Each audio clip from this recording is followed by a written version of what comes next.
स्वागत है आप सभी का आपके अपने YouTube channel exam idea Purnia में। तो आज जो हम लोग देखने जा रहे हैं वार्षिक परीक्षा 2017 जो कि विषय होंगे विज्ञान, प्रथम सिटिंग में पूछी गई थी। ऑब्जेक्टिव टाइप भी होंगे और फिल इन द ब्लैंक का भी आंसर हम लोग देंगे, जिसमें 40 एक नंबर का क्वेश्चन है, जिसमें सभी क्वेश्चन के लिए 1 मार्क निर्धारित है। तो चलिए हम लोग देखते हैं जल्दी से। सवाल हम लोग देखेंगे अभी। विद्युत धारा उत्पन्न करने की युक्ति को क्या कहते हैं? विद्युत धारा उत्पन्न करने की युक्ति को जनित्र, जनरेटर या डायनेमो कहते हैं। नेक्स्ट हम लोग बढ़ते हैं। ऊर्जा का एसआई मात्रक क्या है? ऊर्जा का एसआई मात्रक जूल है। ठीक है। नेक्स्ट हम लोग बढ़ते हैं। निम्न में से किसका अर्थ जल होता है?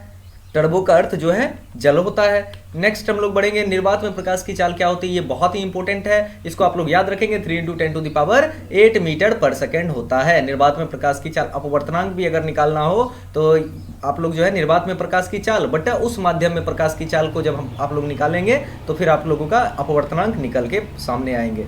नेक्स्ट हम लोग बढ़ते हैं। प्रावर्तन के नियम से क्या निर्धारित होता है? प्रावर्तन के नियम में आपतन कोण जो होता है प्रावर्तन कोण के बराबर होता है। वही अपवर्तन के नियम में क्या होता है कि आपतन कोण बटा हो जाता है अपवर्तन कोण, यानी साइन आई बटा साइन आर, जो कि कांस्टेंट होता है, नियतांक होता है। इस नियम को, अपवर्तन के नियम को स्नेल का नियम भी कहा जाता है। नेक्स्ट हम लोग बढ़ते हैं। लेंस में मुख्य फोकस की संख्या कितनी होती है? तो लेंस में मुख्य फोकस की संख्या 2 होती है। नेक्स्ट हम लोग बढ़ते हैं। ताप बढ़ने से चालक का प्रतिरोध क्या होता है? ताप जब भी बढ़ेगा तो प्रतिरोध बढ़ेगा, ताप बढ़ेगा तो प्रतिरोध बढ़ेगा। इसका सीधा सीधा एग्जांपल देख लीजिए। अगर मोबाइल या चार्जर में अगर दोनों में से कुछ भी गर्म हो गया तो चार्ज थोड़ा धीरे धीरे लेता है, यानी कि विद्युत धारा का विरोध हो रहा है, यानी ताप बढ़ने से चालक का प्रतिरोध बढ़ रहा है। ध्यान में रखेंगे आप लोग। साग सब्जियों का विघटित होकर कंपोस्ट बनना किस प्रकार की अभिक्रिया है? ये ऊष्माक्षेपी अभिक्रिया है। नेक्स्ट हम लोग बढ़ते हैं। उपचयन वह प्रक्रिया है जिसमें ये सभी काम होते हैं, जो कि ऑक्सीजन का योग भी होता है, हाइड्रोजन का नाश भी होता है, इलेक्ट्रॉन का त्याग भी होता है। नेक्स्ट हम लोग बढ़ते हैं। विद्युत अपघटन में इलेक्ट्रॉन मुक्त होता है, कहां पर? कैथोड पर होता है। नेक्स्ट हम लोग बढ़ते हैं। सक्रियता श्रेणी में सबसे अधिक क्रियाशील धातु क्या है?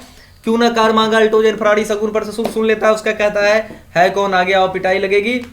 यानी क्यों ना का मतलब क्या? K4 पोटासियम, Na4 सोडियम, क्यों ना कार Ca4 कैल्शियम, मांगा Mg4 मैग्नीशियम, यानी सबसे ऊपर जो है पोटासियम, फिर जो है आपका सोडियम, फिर क्यों ना मांगा, क्यों ना कार मांगा, कैल्शियम मैग्नीशियम, इस तरह से होता है। तो इसमें हम देख रहे हैं कि सोडियम जो है सबसे ऊपर है, यानी कि अधिक क्रियाशील धातु है, तो इसको हम लोग जो है इसके साथ जाएंगे। अगर इसके जगह पोटेशियम होता तो पोटेशियम आंसर देते आप। अगर जिंक भी होता तो जिंक भी देते, क्योंकि आप यहाँ देख रहे हैं Au यानी कि गोल्ड, Hg बोले तो मरकरी यानी पारा, कॉपर, ये बहुत ही निम्न क्रियाशील धातु होता है। चलिए नेक्स्ट हम लोग बढ़ते हैं। एल्डिहाइड श्रेणी में सदस्यों का क्रियाशील समूह क्या है? एल्डिहाइड में Hg होता है। ठीक है, यानी मरकरी। एल्काइन श्रेणी के सदस्यों का समान सूत्र क्या होता है? तो इसके लिए हमने आपको उंगली पर बताया है कि एक उंगली अगर आप बढ़ाइए तो N, दूसरी इन, तीसरी आइन, N इन आइन, आपको याद रखना है N इन आइन, N इन आइन। N मतलब सिंगल बॉन्ड, आइन इन मतलब डबल बॉन्ड, आइन मतलब थर्ड बॉन्ड, ट्रिपल बॉन्ड, यानी एल्काइन है तो यानी ट्रिपल बॉन्ड वाली बात हो रही है। ट्रिपल बॉन्ड में क्या होता है? घटता है। ठीक है, 2 इलेक्ट्रॉन घटता है इसमें, यानी CnH2n-2। नेक्स्ट हम लोग बढ़ते हैं। पीएम यानी पिकामीटर किसके बराबर होता है? 10 × 10⁻12 मीटर के बराबर होती है। निम्नलिखित में से नर युग्मक कौन से है? शुक्राणु को नर युग्मक और अंडाणु को जो है मादा युग्मक माना गया है। ठीक है। जिब्रेलिन क्या है? जिब्रेलिन एक हार्मोन है। ठीक है, जिब्रेलिन, साइटोकाइनिन, ऑक्जिन, एबिसेसिक, ये सब क्या है? जो है पादप हार्मोन है, जो कि जिनका कि विभिन्न काम है। ये आप कंट्रोल एंड कोऑर्डिनेशन यानी नियंत्रण एवं समन्वय चैप्टर में आपको मिलता होगा। नेक्स्ट हम लोग बढ़ते हैं। पादप में फ्लोएम उत्तरदायी होता है किसके लिए? मैंने आपको पहले ही बताया कि जॉ फॉर जाइलम वो जल का संवहन करेगा। फॉर फूड यानी भोजन का करेगा। फ्लोएम किसका करेगा? भोजन का। याद रखिएगा, जाइलम जल का करेगा और फ्लोएम भोजन का करेगा। नेक्स्ट हम लोग बढ़ते हैं। पत्तियों का मुरझाना किस हार्मोन के कारण होता है? पत्तियों का मुरझाना जो होता है एबिसिसिक अम्ल के कारण होता है। ठीक है, जो क्या करता है? क्लोरोफिल को मार देता है, जिस कारण से रंगहीन हो जाता है। वो धीरे धीरे पत्ता क्या होता है? खराब हो जाता है खाना नहीं बनाने के कारण।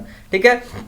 2 तंत्रिका कोशिका के मध्य खाली स्थान को हम लोग सिनेप्स कहते हैं। ठीक है, 2 तंत्रिका कोशिका यानी 2 न्यूरॉन के बीच के खाली स्थान को, मध्य खाली स्थान को हम लोग क्या बोलते हैं? सिनेप्स बोलते हैं। ठीक है, अलैंगिक जनन मुकुलन द्वारा होता है। किसमें होता है? ईस्ट में होता है। तो ये 20 क्वेश्चन ऑब्जेक्टिव में पूछे गए थे यानी 2017 में, और 20 लगभग 15-16 क्वेश्चन जो पूछे गए थे फिल इन द ब्लैंक के माध्यम से। चलिए उसका भी आंसर आप लोगों को जल्दी जल्दी करा देते हैं। मनुष्य के शरीर का प्रतिरोध कितना होता है? तो 3000 ओम लगभग होता है। अगर कोई भी पूछे प्रतिरोध का SI मात्रक ओम होता है तो 3000 ओम लगभग होता है मनुष्य के शरीर का प्रतिरोध। नेक्स्ट हम लोग देखते हैं स्पष्ट देखने के लिए न्यूनतम दूरी क्या है? स्पष्ट देखने के लिए 25 सेंटीमीटर न्यूनतम दूरी माना गया है। अगर आपको पूछेगा अधिकतम दूरी क्या होती है एक नेत्र की, मानव नेत्र की अधिकतम दूरी क्या होती है, तो अनंत याद रखिएगा, क्योंकि हम लोग अनंत की वस्तुओं को यहां से देख पाते हैं।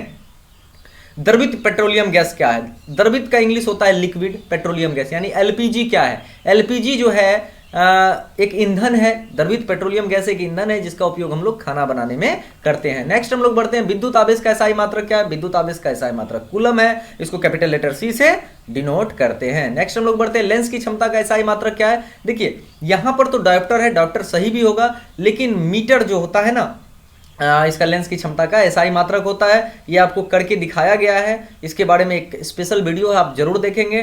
डायोप्टर अभी फिलहाल डायोप्टर के साथ आप लोग जाएंगे। ओम के नियम को लिखने के लिए बोलेगा तो सीधा का सीधा लिखिएगा I समानुपाती V, यानी I बराबर VR, I बराबर VR, I बराबर VR, जहां R क्या है? कांस्टेंट है, नियतांक है, प्रतिरोध है।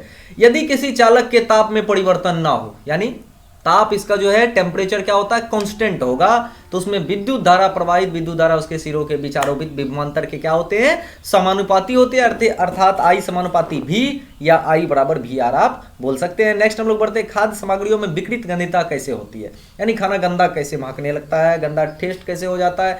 खाद्य सामग्रियों में उपस्थित तेल तथा वसा वायुमंडल में उपस्थित ऑक्सीजन से अभिक्रिया कर लेता है, और अभिक्रिया करके वो क्या हो जाता है? अपचयित हो जाता है, जिसमें उनका स्वाद क्या हो जाता है? गंदा हो जाता है, अप्रिय हो जाता है, खट्टा हो जाता है। इसे ही हम लोग विकृत गंधिता कहते हैं। ठीक है, तत्वों के गुणधर्म उनकी परमाणु संख्या डैश होते हैं, आवर्त फलन होते हैं। परमाणु संख्या उसका क्या होता है? आवर्त फलन होता है। नेक्स्ट हम लोग बढ़ते हैं, कार्बन के कितने अपरूप है? कार्बन के जो है हम लोग 3 अपरूप माने हैं अभी, हीरा, ग्रेफाइट तथा बल्क मिनिस्टर फ्लोरीन।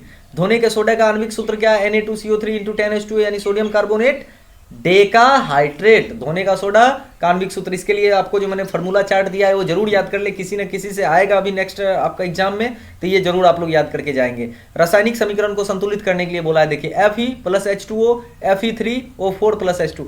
देखिए क्या होता है, रासायनिक अभिक्रिया में ना ही इलेक्ट्रॉन किसी एलिमेंट का नाश होता है, ना ही गेन होता है। तो Fe है तो Fe इस साइड लिख दीजिएगा, H2 लिख दीजिएगा, H लिख दीजिएगा, O लिख दीजिएगा। यही तीनों चीज दूसरी तरफ भी लिखिएगा, ठीक है। फिर उसके बाद जो है आप यहाँ पर लेफ्ट साइड में आप ये रखेंगे, 2 4 रख के देखेंगे दोनों तरफ बराबर होता है कि नहीं। ये हमारा आंसर है, यानी Fe के आगे में 3 लगा, H2O के आगे में 4 लगा, फिर Fe3O4 में कुछ नहीं, और H2 के आगे में 4 लगा। फिर देखिए ये समीकरण आपका बैलेंस है, यानी संतुलित है। मानव हृदय में कितने कोष्ठक होते हैं? मानव हृदय में 4 कोष्ठक होते हैं, यानी कि 2 निलय होते हैं और 2 आलिंद होते हैं। नेक्स्ट हम लोग बढ़ते हैं, डेंगू रोगी में रक्त के किस घटक की कमी हो जाती है? WBC। कोई सा भी रोग होगा भैया, ठीक है, इम्यून सिस्टम कमजोर होने का मतलब है WBC आपका कमजोर हो गया है, ठीक है। नेक्स्ट हम लोग बढ़ते हैं, एटीपी का पूरा नाम क्या है? मैंने पिछले वीडियो में भी बताया था, एडिनोसाइन ट्राइफॉस्फेट होता है एटीपी का फुल फॉर्म। इसको कोशिकीय ऊर्जा का जो है मुद्रा भी कहा जाता है। नेक्स्ट हम लोग बढ़ते हैं, पौधे में गैसों का विनिमय किसके द्वारा होता है? ये विसरण के द्वारा होता है, और रंध्र से विसरण के द्वारा होता है, ठीक है। देखिए गैस जब आदान प्रदान हो तो वो विसरण, और मतलब जल या लिक्विड का अगर आदान प्रदान हो तो वो जो है प्रासरण के द्वारा होता है। नेक्स्ट हम लोग बढ़ते हैं, सजीव की जीवित इकाई किसे कहा गया है? सजीव की जीवित इकाई कोशिका को कहा गया। आशा करते हैं कि ये वीडियो आपको बहुत अच्छी लगी हो। अगर अच्छी लगी हो तो जरूर अपने दोस्तों के बीच शेयर करें, और जो लाल रंग का जो दिख रहा है सब्सक्राइब बटन, उसे भी जरूर दिखाएं, उससे हम लोगों को बल मिलता है। तो चलिए मिलते हैं नेक्स्ट वीडियो में, तब तक के लिए धन्यवाद।